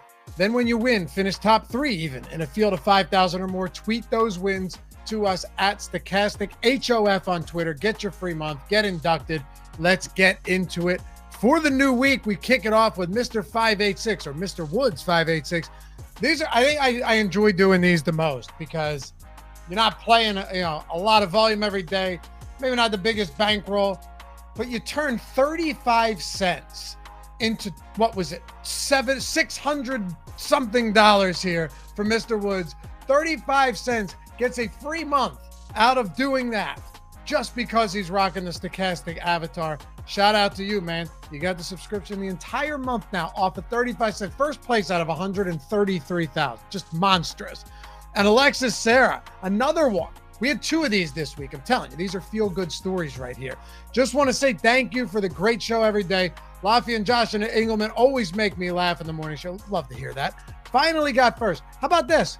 $2.72, $1,700 for Wink Chester, rocking the avatar, got the free month, up here Hall of Fame. So between the 2 of them, $3 into what? $2,400 off of $3. Massive ROI and the free month. Then Hollywood Chop coming in hot with at Stokastic Hall of Fame.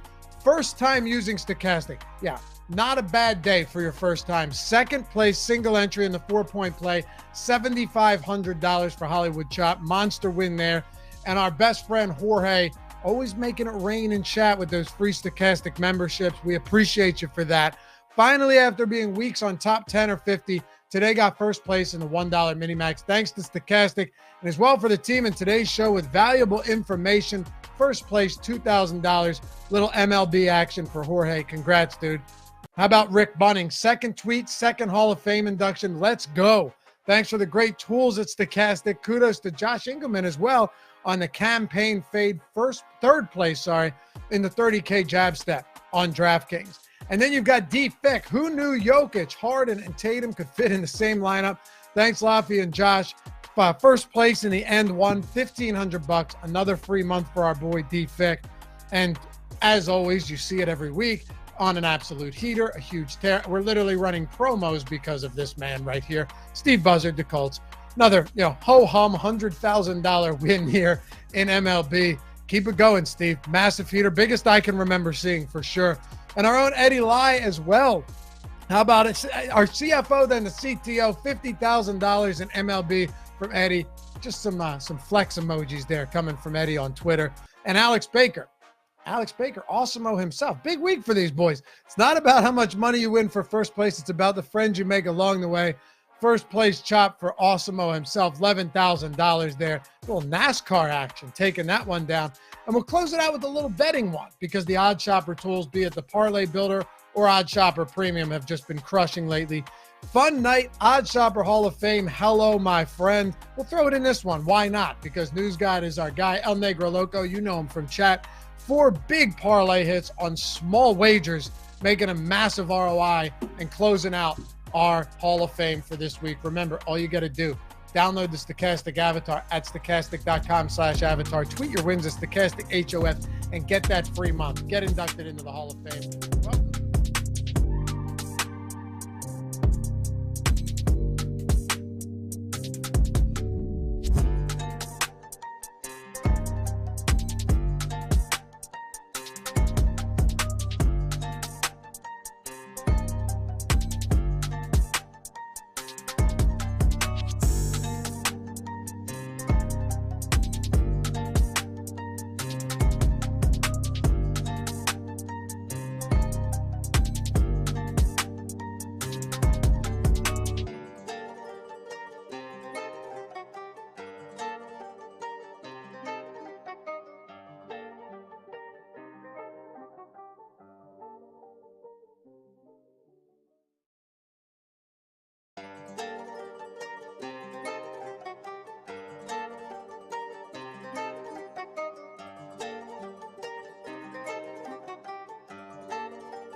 What is happening, everybody? It is time for another Stokastic NBA Live Before Lock, and it is time for us to break down 2 more basketball games. So as you come in, if you could be so kind, like the video, subscribe to the YouTube channel. If you have any questions or comments for myself and formerly Neil the Flannel God, who doesn't wear flannel anymore, I think we guilted him into maybe washing his clothes or something. I don't know what it is, but 2 days in a row. Oh, wait, is that EMAC 2024? EMAC 2024. I got to support my presidential candidate.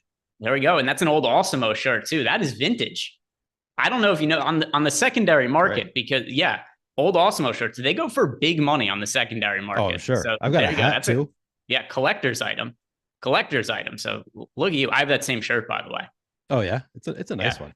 Yeah, it is. EMAC 2024. He's going to be our future chief and commander. He's going to be our president at some point. So I was going to get on you for not wearing flannel, but I'll allow it for the EMAC 2024 shirt. Also, a big day around here. If you guys have been fans of the NBA Lineup Generator, have you heard about this, Neil? The baseball lineup generator came out today. We talked about it today on the MLB strategy show. I had not realized that it was out until 5 minutes before the show. When I looked up what reads I was going to do, I saw MLB Lineup Generator. I have a new read today. And then people were talking about it in chat, kind of excited about it. And yeah, it's really cool. It's for me, I'm going to use that one probably more than NBA, just because you don't have to worry about late swap or anything like that. I think I'm actually probably going to take advantage of it. And if you guys want to take advantage of it, I've got a way for you to do it. Sign up using the link that we have below. There's a promo code, but it's already preloaded in there. And it is going to get you 50% off your first week of the MLB Lineup Generator. So go check it out. Try out our new product. I'm really excited for it. And I know this is a basketball show, but still, basketball is winding down. If you guys have been trying to dip your toes in the waters of baseball, check out our MLB Lineup Generator, because it is going to be the easiest way for you guys to build up to 20 lineups and upload them then from there directly into DraftKings, directly into FanDuel. And these are lineups that we do have projected to be plus EV in our baseball sims. So take advantage of it. Click on the link below, 50% off your first week. That's less than $5 for the MLB Lineup Generator. And now, of course, we've got basketball to talk about today. And right off the bat, Neil, I just want to kind of get your general opinions on these games for today. See if you have any kind of leans, because we've got 2 pretty decent sized favorites. Boston Celtics, 7.5-point favorites at home against the Sixers. Then we got the Denver Nuggets, 6.5-point favorites against the Suns. Does the chalk win? Do both the home teams win, or are you going with any of the underdogs on the road? It's a really tough question. All right, so they're both 2-2 series. Mm-hmm. Yeah, I think the chalk wins. I think the chalk wins in 2-2 series. I tend to agree with you. For my own rooting interest, I would like the Suns to end up winning this game, because, I bet them a while ago, so I'm going to be pulling for the Suns, but I don't expect them to win. I do think this is a game that Denver should end up winning. And already I see some of the questions I was going to say, I see the questions starting to come in, and then I look to see what the super chat is, and it's Eric Traub saying #EMAC 2024. He's with me. He's probably wearing the shirt. Yeah, not exactly a question, but it is a super chat that I definitely support. So Eric, thank you for the super chat. You're my favorite Eric around these parts. And yeah, we appreciate all of the support that we get from you guys. And anybody else who wants to support the show, you can leave us a super chat. If you're in Discord, at me and leave us a question, or just like the video and subscribe to the YouTube channel. And let me check to make sure that there are no questions that have come in Discord yet since we started. And the other thing that I'm going to add in as well, I'm fully prepared and ready to go here. I've got FanDuel lineups built, DraftKings lineups. I've got tiers lineups built out. So any of that stuff, we're going to be covering it all. Here's where I think is a good place to start, though, as we wait for some of the questions to come in, Neil. We have so many good pay-up options on the slate. We have Nikola Jokic. We have Jason Tatum, Joel Embiid, James Harden, Kevin Durant. Of all of these high upside options, who is going to be your favorite pay-up to build around tonight? I mean, it feels too obvious, but it's probably going to be Nikola Jokic. He just projects so much better than everybody else on the slate. And he's getting similar ownership to Joel Embiid. Obviously, he is also way more, $1,500 more expensive than Joel Embiid. So, that's not nothing, but I feel like that projection is just hard to make up for elsewhere. So probably it's going to end up being Joel Embiid. Devin Booker at 16% ownership. My guess is that I end up overweight to the field on that as well, just because that seems really low to me. But yeah, if I had to choose one, it's going to be Jokic. How about you? It is Jokic for me. And yeah, we have him projected a lot better than everybody else. And I think it's reasonable. He's been crushing throughout the series. Also, something else to note, he's playing at home. So that's something else that adds a little bit of a benefit to him compared to some of the road games. Not that he had any issues. playing extremely well when he was on the road. He is going to be popular today. We have him projected for 42% ownership on DraftKings. And then over on FanDuel, we have Jokic projected for 28% ownership. But yeah, over on DraftKings, he's the most popular pay-up option. And then we've got Joel Embiid also being fairly close to him in terms of projected ownership, but $1,500 less. So here's something else that I think we should talk about is, all right, so we've both established if we can only choose one pay-up option is going to be Jokic. Here's the other part of this, though. If you have another stud that you like today, just because of the way a lot of the salaries break down, you could build lineups on DraftKings and FanDuel that include multiple stars. So who is your second favorite pay-up option behind Jokic, who is kind of on a tier of his own in terms of our projections? So that's where it becomes really tough. So, I mean, it depends on what you need. Like, do you need a contrarian play? Because as I said, Devin Booker at 16%, very interesting to me. Harden is just 24% at 8,800. He's, had some huge games in this series. So kind of don't mind paying 8,800 for the possibility that Harden breaks the slate. Probably, I mean, I just ran my first crunch, just 20 lineups and a little bit of randomness, not doing anything to adjust. I got to 100% Jokic and I still got to 55% Embiid, which kind of blew my mind. I was not expecting to get so much Embiid along Jokic. But I think after I make adjustments, it's probably going to end up being Booker or Durant is probably going to be my number two. It is going to be Durant for me. And, our ownership projections, we have Durant being a little bit more popular. I'm just kind of reading the tea leaves, and I'd be curious to see what chat thinks about this too. There is right now, Devin Booker's been ridiculously good in the playoffs. And actually, Jordan, I'd be curious, could you put a poll up? Who is the Phoenix Suns' best player? I'm kind of curious where people feel on this between Kevin Durant and Devin Booker. Like, this kind of feels hot takey, but it seems like a legitimate question, does it not? Considering how well Booker's played lately, Neil. It does feel that way lately. So here's what I'm leading to. I think Devin Booker could end up being quite a bit more popular than how he's projected, just because I kind of feel like this goes beyond numbers. And it's really hard to project some of these guys in playoff scenarios where they've just kind of taken a leap and they're playing better and a different role than they played in the regular season. The point that I'm going to get at here is I think Devin Booker is going to be more popular than Kevin Durant. And I think Kevin Durant serves as a good leverage play off of Devin Booker for those reasons. So my favorite pay-up option is going to be Nikola Jokic. My second favorite is Kevin Durant. I have been able to build both of them into some of the same lineups. And you're getting some good correlation there, right? Because if you have Jokic and Embiid together, clearly they're both great plays and they could both go off. But I do like a little bit of the added benefit of getting like a Jokic and a Kevin Durant from the same game in the same lineup. Because, if you get the overtime scenario or just get a really competitive or high-paced game, there's a little bit more correlation with the upside. So I'm landing on KD as my second most rostered pay-up option. Are you okay with that? Yeah, totally fine with that. That's interesting. So, I mean, your reasoning is that you think that Devin Booker ends up higher owned than KD, which my reasoning was, well, Devin Booker, we have at 16%, KD at 25%. If you think that KD is going to be lower owned than Devin Booker, then I think it's a slam dunk to play KD over Booker. And, it's hard to say that for sure. I'm just kind of going with intuition here.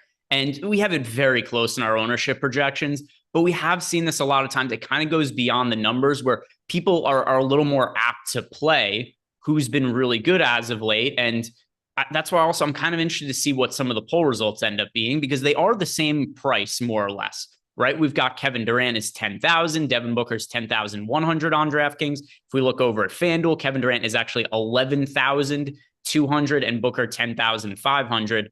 But if you look at the early results on our poll, and it's only 100 people who have voted so far, we do have Jordan kind of fucked with the results by adding Bismack Biyombo in there, because now, because there was kind of a reasoning for me wanting to do it. Now we've got some people voting for Bismack Biyombo. But if you do look at the people who are voting for Booker and Durant, Booker picking up 44% of the vote, Durant picking up 34%. And they're both the same price, as you said. So it's very interesting. I wonder where those Biyombo votes could go. It's just like in succession. Like maybe if Biyombo was not in the poll, somebody else would get those numbers. I feel like I can't say any more in case people are waiting to watch this season of Succession.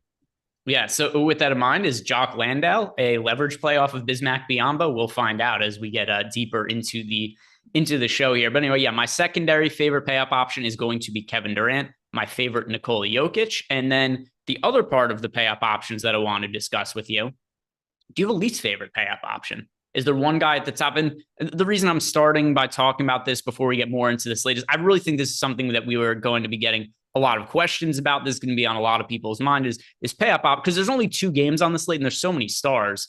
Do you have a least favorite pay-up of the guys that we have to choose from?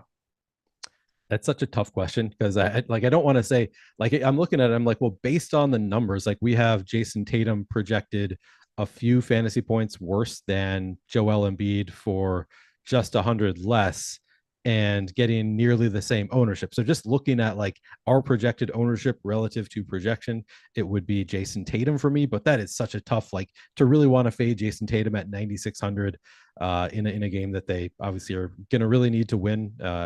These series are tied. They're probably going to go to their alpha. Really tough for me to say that I want to fade Tatum, but I guess there's also the Jaylen Brown mumblings that he wants to do more, be more involved. I'll go with Tatum, but I don't feel good saying it. I only have around 10% of James Harden right now, so I'm going to say him. He's been wildly inconsistent in the playoffs to the point where it goes from one day, and myself included, because I love myself. Sometimes the narrative, the story is more fun than the truth. That's how I always approach it. Like, don't let the truth get in the way of a good story. But we go from James Harden being Ben Simmons to James Harden being MVP James Harden. It seems to kind of alternate on a game-to-game basis. And you see that on Twitter as well. Like I said, myself included, comparing James Harden to Ben Simmons when he's totally just sucking playing some of those games in Boston. And then all of a sudden you get a game like last time out where he plays 48 minutes, he shoots 16 of 23 from the field and scores 78 fantasy points. And then you have game 1 of the series where there is no Joel Embiid and you get James Harden just puts the team on his back and looks incredible.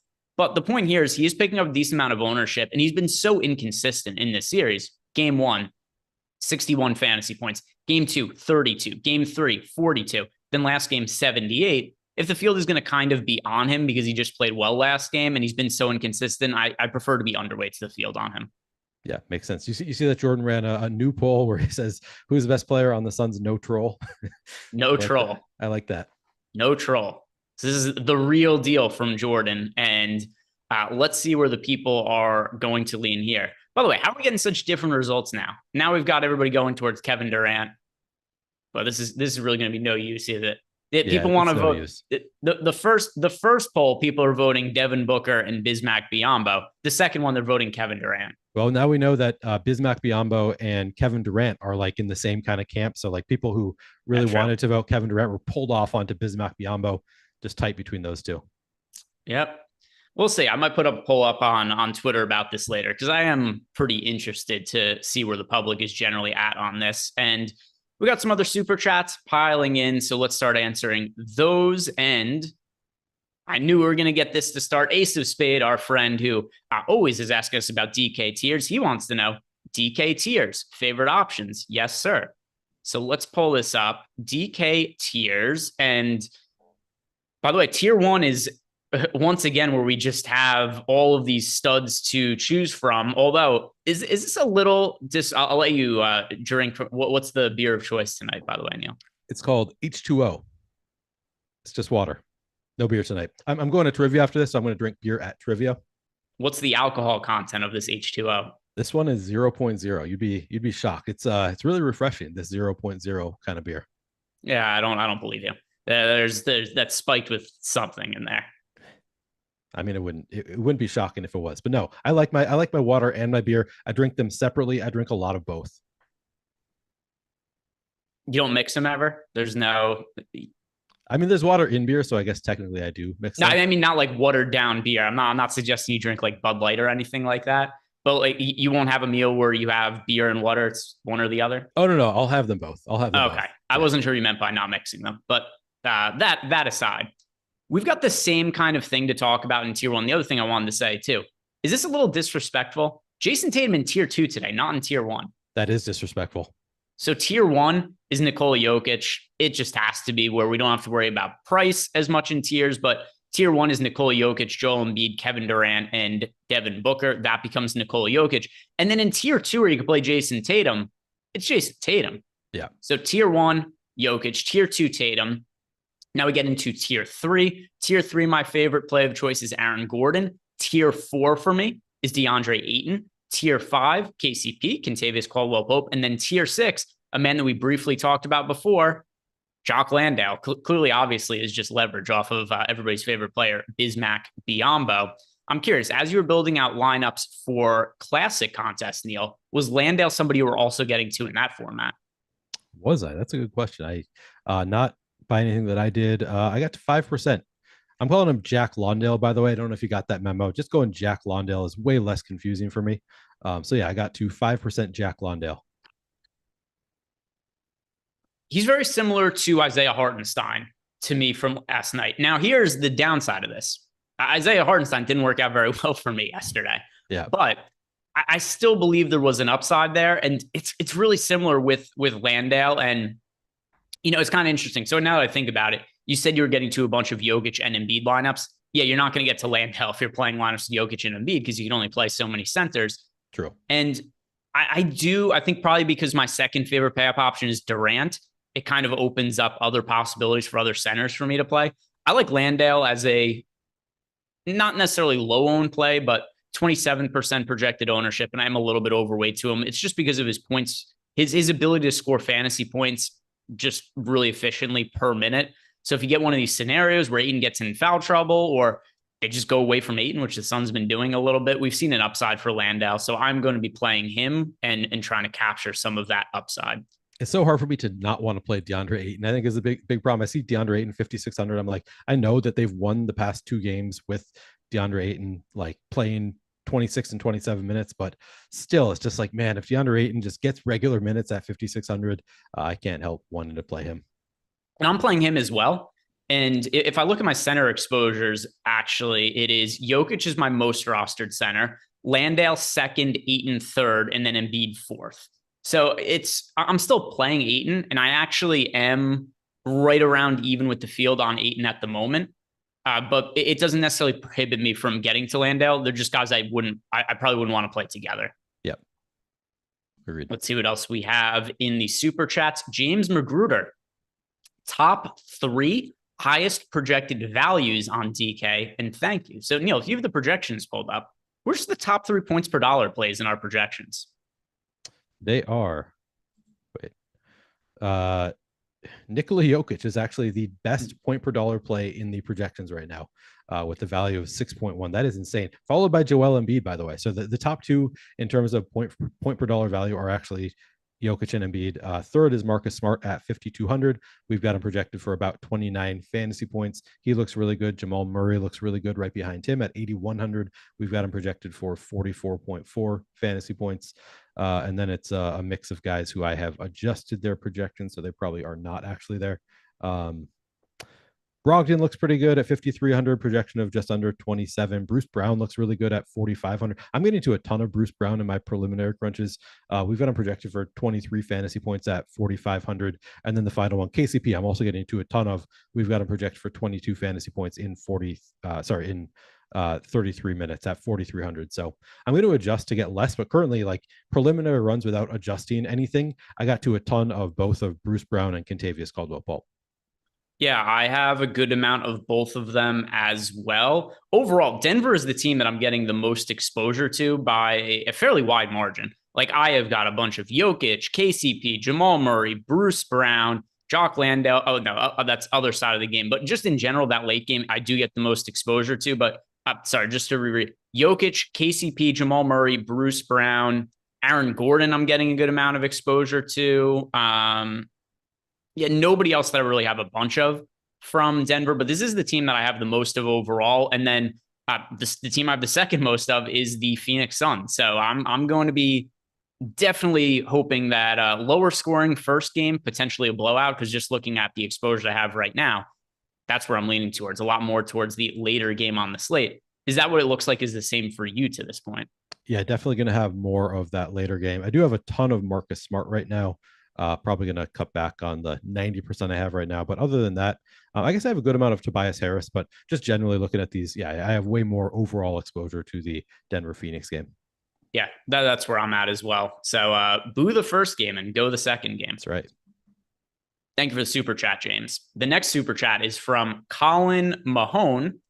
Colin said, let's discuss how Jokic has made Ayton irrelevant and unplayable in the series. Well, we also have to discuss how Ayton has made Ayton irrelevant and unplayable in the series, because he puts in, there's been, and I know it's pretty easy to clip out, 3-4 second highlights of games. And, it goes viral on social media, Twitter, people draw conclusions from it. But it does seem like Ayton, and I don't know how much of these games that you've been watching from start to finish, Neil, Ayton does not appear to be giving his best effort on the court, and it's very bizarre. Like, to me, the other thing also, nobody's going to guard Jokic particularly well, right? Like, there's no scenario where the Suns are expecting Ayton to shut down Nikola Jokic, but Ayton's effort, particularly on the rebounds, has been really lackluster in the series. And to me, that's the number one reason they've gotten away from Ayton, is just there's been a lack of effort there. So part of the reason, too, that I like getting to Landale is we have seen Ayton's minutes go down and Landale has played more. But Ayton, I still think, is a viable tournament play just because he's been priced down so much and there is a chance he plays more minutes. I wouldn't bank on it, though. So like I said, I am getting to more of Landale today. Do the recent minutes of DeAndre Ayton concern you at all? Because I know you were bringing up how much you like him at his price point. Yeah, they definitely concern me, because if they didn't, I'd probably have 100%. He's just 5,600 for a player of DeAndre Ayton's caliber. Just feels way too low. I mean, until you look at the recent game logs, the most two recent games, 26 and 27 minutes, and you factor in that they won those games, then it kind of becomes tricky. He said himself that he just his head was not completely in the game. I think that was following game 3. Like, he just couldn't get into the game, which is a bizarre thing to say when you're in the NBA playoffs. Like, it's just you'd think you'd come back with more energy. Like, if you're going to come out and admit, like, yeah, I'm just not really there, I'm not wasn't up for the game, like, you got to come ready for the next game. And then last game he wasn't that great either. So I don't know what's going on with DeAndre Ayton. I guess maybe I don't know his behind the scenes issues, but that's it's tough in the NBA playoffs. You're expected to just play at such a high level, and maybe it's just the playing against Jokic gets intimidating. Like, this guy kicking my ass every night gets old. But yeah, it's a concern for me. Absolutely. He's playing Nikola Jokic. He doesn't seem to be fully invested in the games, but I have to think he's going to turn it around at some point. He's a professional athlete, so I think the effort will be there. I'm banking on the effort being there, and I'm going to be well above the field tonight. And the next question we have here is from Steve Sand. Steve Sand said, thoughts on playing Nyang? And thanks, guys. I don't really think I'm playing, looking through my exposures, Nyang, not somebody that I am getting to today. Is he somebody that you are landing on, Neil? I'm currently not getting to any Nyang. He has played 19 minutes in each of the past 2 games. We've got him in for 17 minutes. The problem is he's just not a great fantasy producer. So, I feel like historically he used to be a great fantasy producer. Maybe I'm misremembering this, but we've got him in for just 0.62 fantasy points per minute right now in 17 minutes. So a projection of just around 11. He's getting enough minutes that, like, he could get there at 3,100, especially. Like, he just makes a couple extra shots, puts up 15 fantasy points, and that might be absolutely great on a slate like this. So I don't hate to play, but in my 20 lineups, I don't think I'm getting there. Yeah, he's been terrible as a fantasy producer, especially in the playoffs, which, makes sense because he's sharing the court with just more of the high usage players and players that have the ball in their hands more. He's averaging less than half a fantasy point per minute in the playoffs. Yeah, it's less than half. And then you consider that, all right, there's minutes for him, right? You mentioned he's played extended minutes the last couple of games, but not massive minutes. He's played 19 and 19 minutes in those last 2. But the real big issue here is if you get somebody who's playing sub 20 minutes and they're scoring less than half a fantasy point per minute, it's just really hard for me to back him when there are other cheap guys that I think have an upside. Like I talked about Jock Landale before. If Landale gets minutes, I would think that he far outscores Nyang if they're playing comparable minutes. So to me, it's going to be hard to get to Nyang just because he is such a poor fantasy producer. And there is no real path to extended minutes either, right? Like 19 is kind of where he's stuck at. There's not a scenario outside of like a crazy blowout and an injury or something where Nyang's all of a sudden playing 30 minutes. It's just not in the cards. So not for me today. Yep. Me either. I think that I understand the play at 3,100, but and 9% ownership. So that's nice too. But yeah, I don't think I'm getting there. Michael Bernier, Ross or TJ Warren? And thank you. My preference is TJ Warren today. I believe TJ Warren would be my preference. Also, we've got Ross in for just 16 minutes. Yep, TJ Warren for me too. Yeah, TJ Warren, that's my guy, and one of my more rostered value plays on the entire slate. Once again, I do not know what his minutes are going to look like, but 19 and 26 minutes the last couple of games. If you tell me that Nyang and TJ Warren are playing comparable minutes, I have to think TJ Warren's the one who puts up more fantasy points. So TJ Warren, kind of in the same vein of me going with like a Jock Landale. I do not know what the minutes are going to look like, but I do know if there are minutes there is an upside there. So TJ Warren for me. We've got Green Checkmark wants to know what percentage of DK lineups are we including Embiid and Jokic? Let's see. For me, it looks like about 10% of lineups have both of them. I got 20% my latest crunch, but it's varying between like 10 and 25, 30%. When my first crunch is at like 55%, as I said earlier, but yeah, I've cut back just because I'm getting to more of the Sun stars because they're a little bit lower owned. Yeah, makes sense. Makes sense for sure. And then we've got Nick Futi wants to know better captain on DK tonight, Embiid or Tatum. That is Embiid for me. Yeah, if we're just talking about because for this, when you're just comparing the two, it's really just, who do we think is going to score more fantasy points? That's at least how I'm viewing the question, and that's going to be Embiid for me. Yeah, do we really think Al Horford's going to be 14% owned? I mean, I don't think there's any way it comes in that low owned after the couple games he's had, but if he's anything under 20%, I'm going to love Al Horford once again. Yeah, Horford's had a couple of big games. Let's see. Am I getting a big Al? Not really. And I don't have an issue with him at his price point either. It's just more so other players that I like better. Also, my lineups are pretty heavily skewed towards stars and scrubs today. I don't know if that's the case of the lineups you're building, but especially on DK, it's stars and scrubs night for me. I've got some, talk about Jock Landale, TJ Warren, and just using their salary savings to get up to like Jokic and Durant and stuff like that. So my lineups don't really have a ton of those mid-range guys. Yeah, so I'm going to be above weight to the field on Horford. My initial lineups were very stars and scrubsy, and then I looked at the scrubs I was getting and didn't love it. And like, I feel like some of the scrubs that I'd rather get to are like Robert Williams kind of interest me, but then he's only center eligible, so it's tougher to get there. So I'm becoming a little bit more balanced as I build.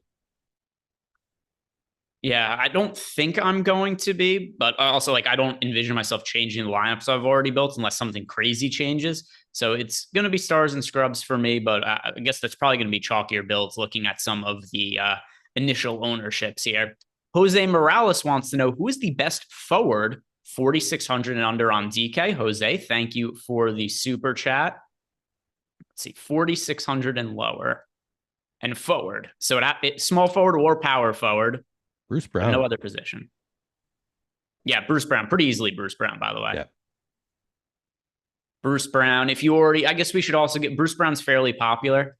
If you already have Bruce Brown in your lineup, well, the rest of the options are fairly shitty, but I would say DeAnthony Melton then. I would too, but then, I mean, you're giving up 4 points in projection, spending 100 more. Yeah, it would be DeAnthony Melton after Bruce Brown.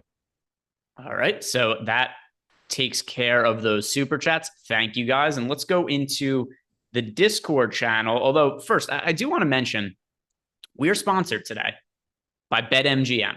And if you guys haven't checked out BetMGM yet, here's just the easiest reason or the best reason why you should be signing up.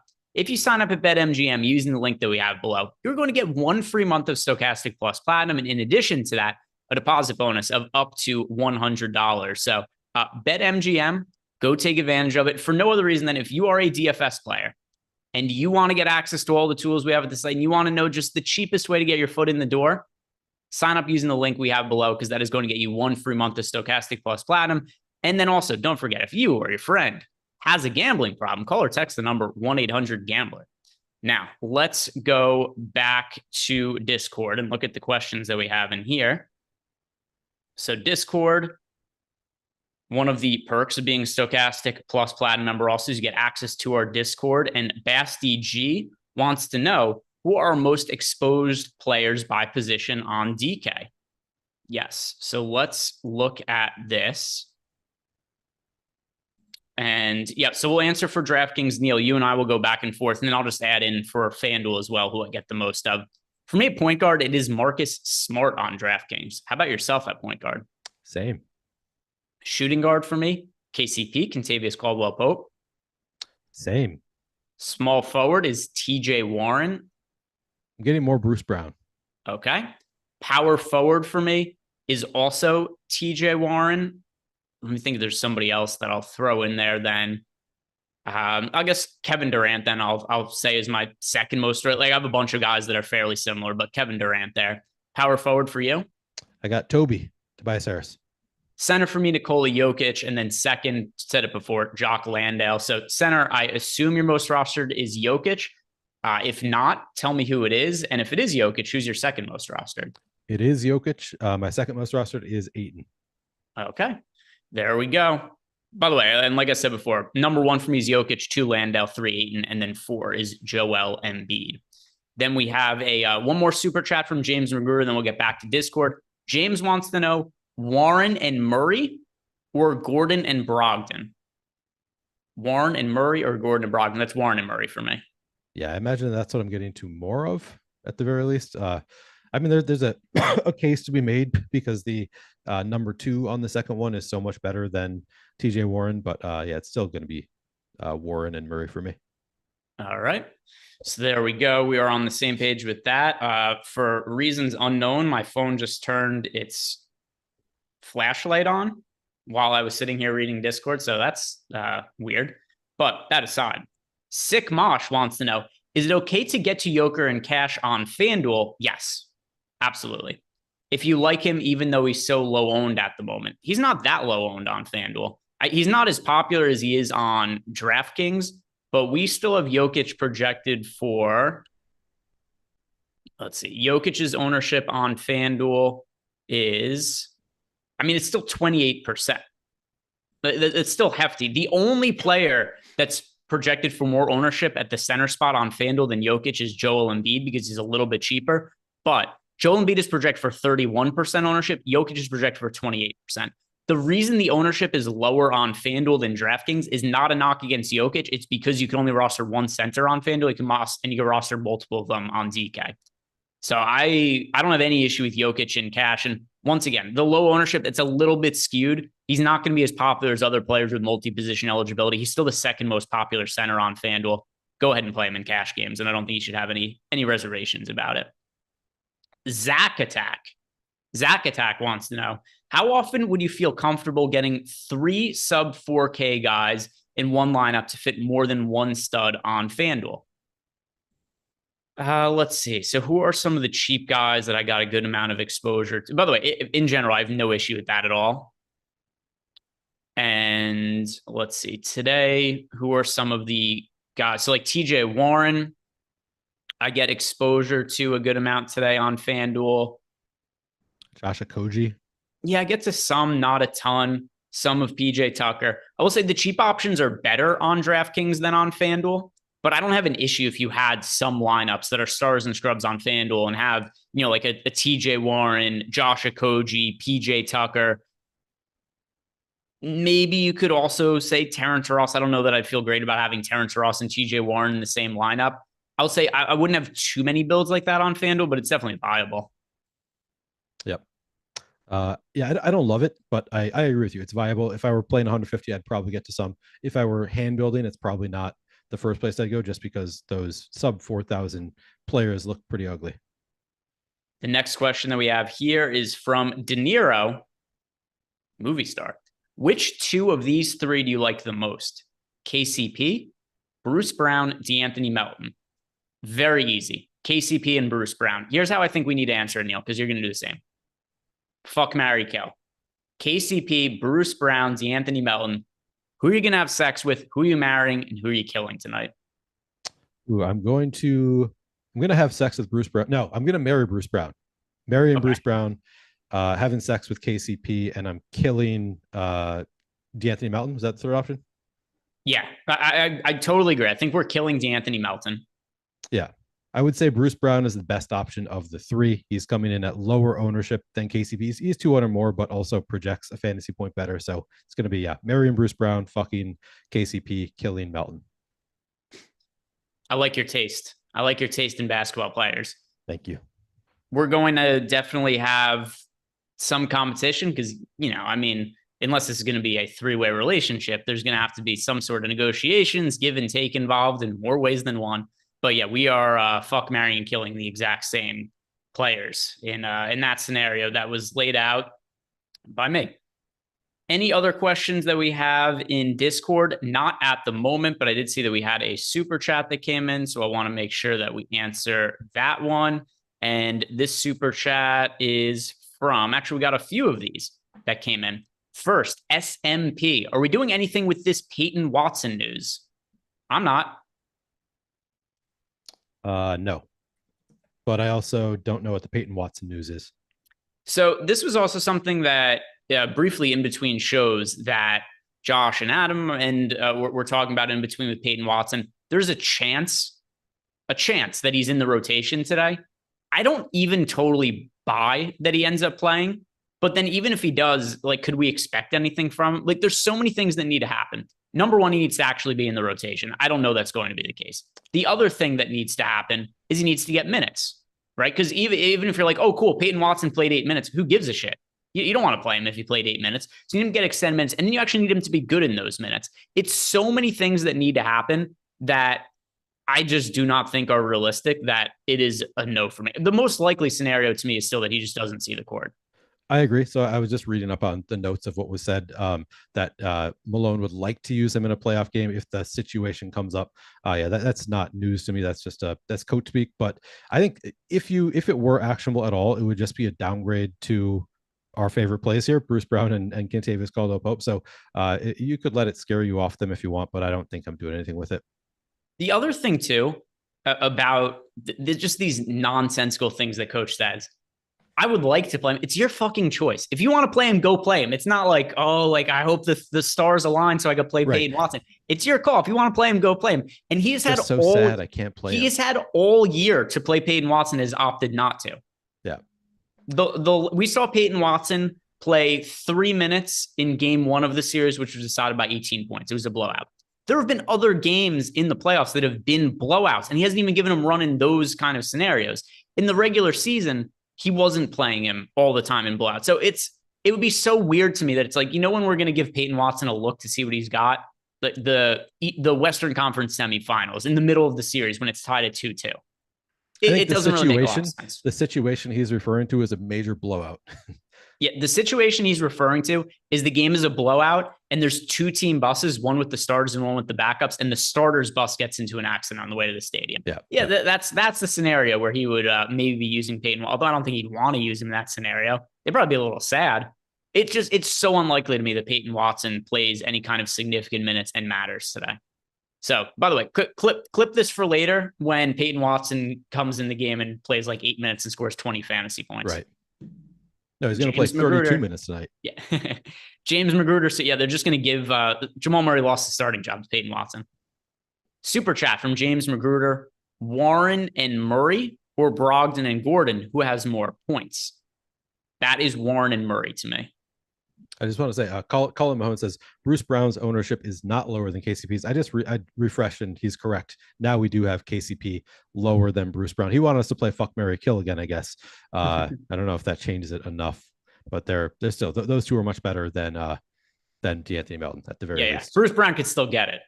Bruce Brown could still get it. Yeah. A couple ownership points. Who cares? I know what I like. Anyway, James Magruder, Warren and Murray or Brogdon and Gordon, who has more fantasy points? I'm going with the Warren and Murray side. Warren and Murray, what was the other one? Brogdon and Gordon. Yeah, we already asked that question, weren't we? Somebody, I think it was somebody else asked us, but it was it the same 2v2? Let me look. I thought it was, but maybe I'm wrong. It was something similar at the very least. It was like 2 mid-tier players or Jamal Murray as a star and TJ Warren. Either way, Warren and Murray. Next question from Nathan Futi wants to know Shamet, Landale, Murray, or Booker, Warren, and Ross. Ooh, tough one, right? Shamet, Landale, Murray, or Booker, Warren, and Ross.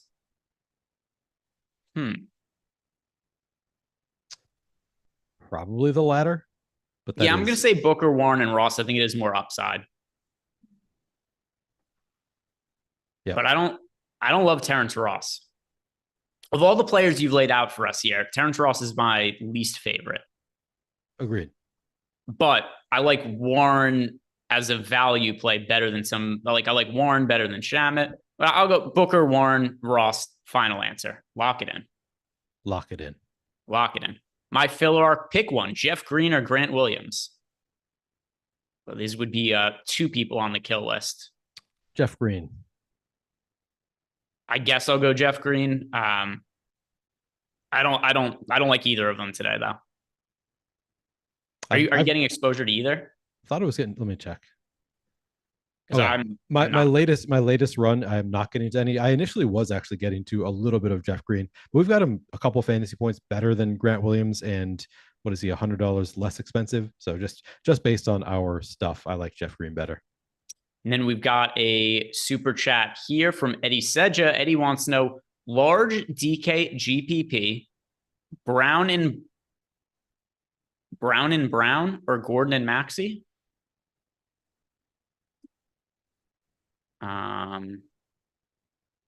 So Jalen, I assume he means Jalen Brown and Bruce Brown and didn't accidentally put Brown twice.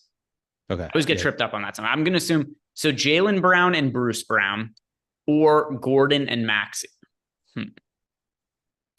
That is going to be double. What can Brown do for you? Give me all the Brown today. It's really a lot of these are very close questions for me, but yeah, I think I'd go that way too. Then Malcolm Revamp says, I'm late, had class. Who are we locking down for FanDuel? Oh, that is right. I did say before that I was going to say who I was getting the most exposure to at each position on FanDuel. So position by position for me on FanDuel, point guard is Cam Payne, shooting guard, Bruce Brown, small forward, also Bruce Brown. So TJ Warren, power forward for me would be TJ Warren, already said him. So Aaron Gordon for FanDuel, center Nikola Jokic. Overall, just some of the players I get the most exposure to Bruce Brown, TJ Warren, KCP, Cam Payne, Aaron Gordon. One player I didn't mention there that I get a good amount of on FanDuel is Tobias Harris. He's somebody who pops up in a lot more FanDuel lineups for me than he does on DK. Somebody I think is pretty different site versus site. So that is Tobias Harris, somebody who looks different for me. Are you playing Tobias Harris at all on DK, by the way? A lot, actually.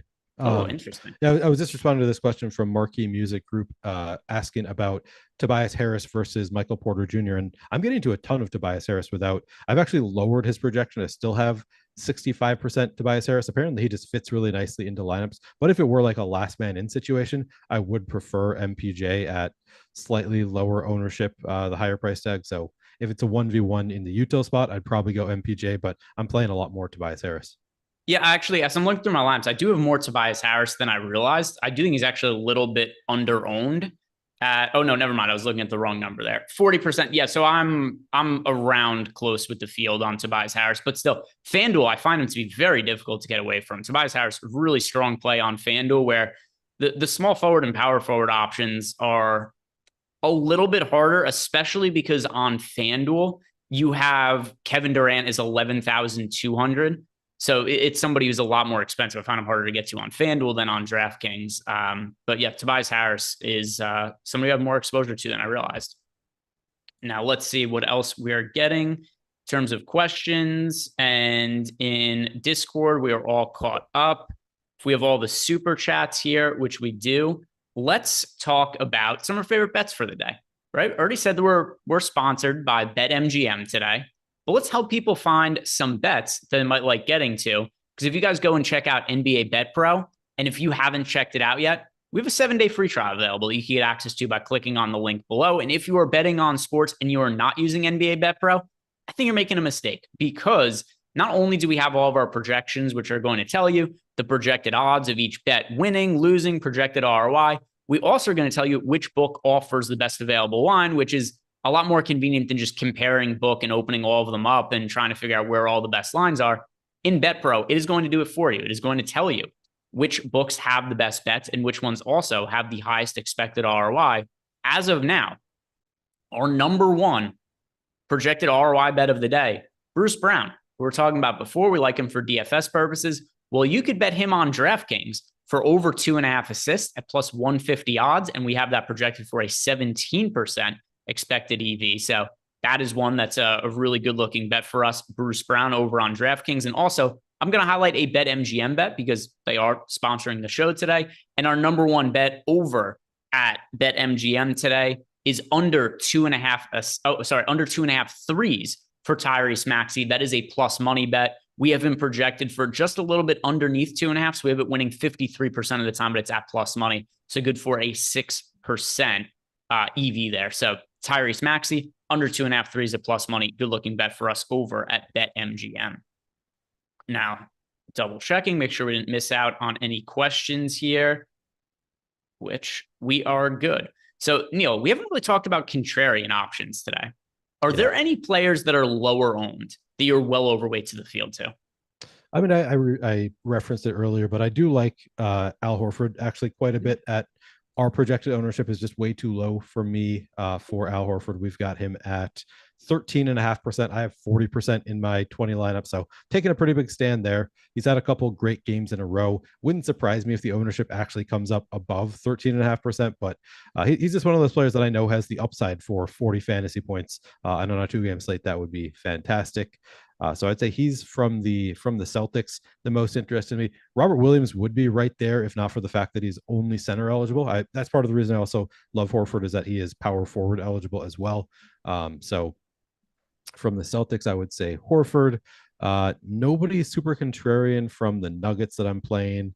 On the Sixers, you could play, I mean, D'Anthony Melton is 15% projected ownership. He looks okay at that number. We've got him in for 25 minutes. I think if I were to choose a contrarian option on the Sixers, it would be Melton. And then on the Suns, I mean, Booker, if Booker actually came in at 15% ownership, I would be very interested in that. As you were saying, I don't know if that's actually something we can expect here. I do have some interest. People were talking about Campaign earlier. I do think Campaign is very interesting at 21% ownership. That's kind of a little bit contrarian. So I guess I would call Campaign maybe my favorite contrarian option on the Suns. I think Landry Shamet is playable as well. Well, I was only looking for one. I got like 30 dudes there. So Neil, sorry. I didn't know what you were expecting. All good. You got all the contrarian guys there. So just looking through some of my lineups, and let's see if I just had to say the one player that is lowish owned. Give me a number, Neil. What's like a fair number to look at here? 20%? 20%, I'd say is contrarian on a 2-gamer. Campaign for me then. I know that the minutes haven't really been there for him yet, and the production hasn't either. But keep in mind, this is a guy who, for the longest time, didn't really get to play much for multiple reasons. Number one, he was hurt. Then the other part of this too is, Chris Paul is the starting point guard for the Phoenix Suns. But now the last couple of games he started, he played 30 minutes 2 games ago, 25.5 minutes. So not awful playing time. But he also just didn't play particularly well. I tend to think if Campaign got off to better starts in those games, he would have earned himself extra minutes. Agreed. So I do think there's a little bit more of a hidden upside with Campaign than maybe meets the eye. So I'm overweight to a lot of players in the later game. I'm underweight to a lot of players in the early game. And Campaign, one of the guys I'm going to be overweight to. I know you mentioned him when you're going through the guys you were considering contrarian. Are you playing much of Campaign, though? I am. So I'm going to be above weight to the field in my latest crunch as I'm adjusting, because I realized I had 0 Booker. I only got to 25%. In my previous crunch, I think I was at like 50%. So probably I'm going to be overweight to the field. I don't know if I'm going to be just a little bit overweight yet, or if I'm going to actually end up with like 50% Campaign. No, makes sense. So Campaign, though, is I always enjoy with Neil, where he's like, there's 4 minutes left until the slate locks. Like, who knows how these lineups are going to break? No idea. Yeah. There's no way to know. No way to know what's going to end up happening.